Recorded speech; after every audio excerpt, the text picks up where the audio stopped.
करावल नगर में landfill site के मामले की दरअसल करावल नगर में लैंडफिल साइट बनाने का मामला एनजीटी में दाखिल किया गया है। पूर्व जल मंत्री के मुताबिक केंद्र और केजरीवाल सरकार का प्रस्ताव इलाके की जनता की सेहत और यमुना नदी की सेहत दोनों के लिए बेहद खराब है। कपिल मिश्रा सीसी को लेकर ज्यादा बातचीत की टोटल न्यूज संवाददाता तरुण कालरा ने। करावल नगर में प्रस्तावित लैंडफिल साइट का विरोध एनजीटी में पहुंच चुका है। पूर्व जल मंत्री कपिल मिश्रा ने पिटीशन दाखिल किया एनजीटी में। कपिल जी, क्या पिटीशन के अंदर तर्क आपने दिए हैं कि ये लैंडफिल साइट जहां पे नहीं होनी चाहिए?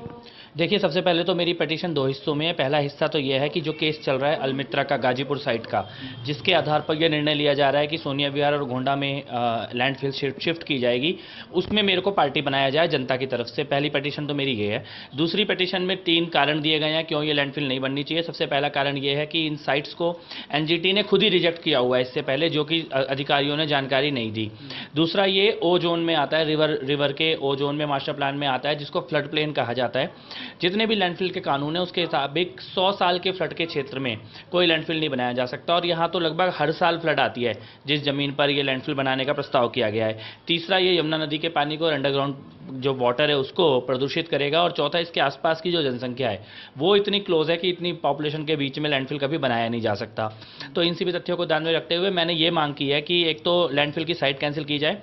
दूसरा, जिन अधिकारियों ने लैंडफिल का प्रपोजल दिया था उन अधिकारियों के खिलाफ तुरंत अनुशासनात्मक कार्रवाई एनजीटी ऑर्डर करे, क्योंकि एनजीटी को गलत जानकारी दी गई है। और तीसरा, अगर डीडीए ने इस संबंध में कोई भी निर्णय लिया है तो उसको नल एंड वॉइड किया जाए। ये 3 मैंने एनजीटी में अपनी पिटीशन में रखी है याचिका। आम आदमी पार्टी भी यही काम कर रही है?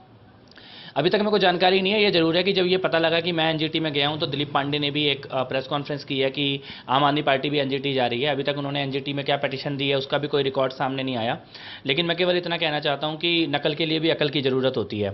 पार्टी को एनजीटी जाने की एक्चुअली जरूरत नहीं है, क्योंकि सरकार के वकील एनजीटी में रोज खड़े होते हैं, और सरकार के वकील अभी तक एनजीटी में लैंडफिल का विरोध नहीं कर रहे। ये काम सरकार के वकीलों को करना है। जिस पार्टी की सरकार है, अगर वही कोर्ट में जा रही है तो सरकार के वकील फिर क्या कर रहे हैं, और केजरीवाल सरकार और उनके पर्यावरण मंत्रालय क्या कर रहा है?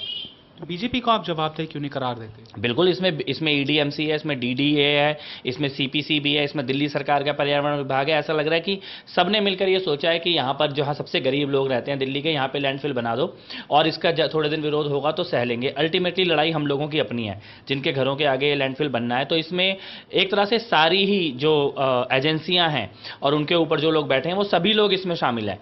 टोकन प्रोटेस्ट करने से, चाहे आम आदमी पार्टी प्रोटेस्ट करे जिसकी दिल्ली में सरकार है, या कोई और प्रोटेस्ट करे जो ईडीएमसी को खुद ही चला रहे हैं या सीपीसीबी को खुद ही चला रहे हैं, उससे तो रुकने वाला नहीं है। जिन अधिकारियों ने इसका निर्णय लिया तो अब उन अधिकारियों को नौकरी से हटाएं, उनके खिलाफ कार्रवाई करें, वरना हम कोर्ट भी जाएंगे और सड़क पर भी उतरेंगे।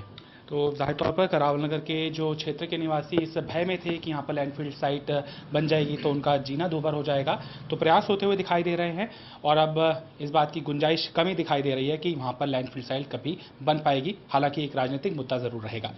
कैमरामैन मनोज कोहली के साथ तरुण कालरा, टोटल न्यूज़, दिल्ली।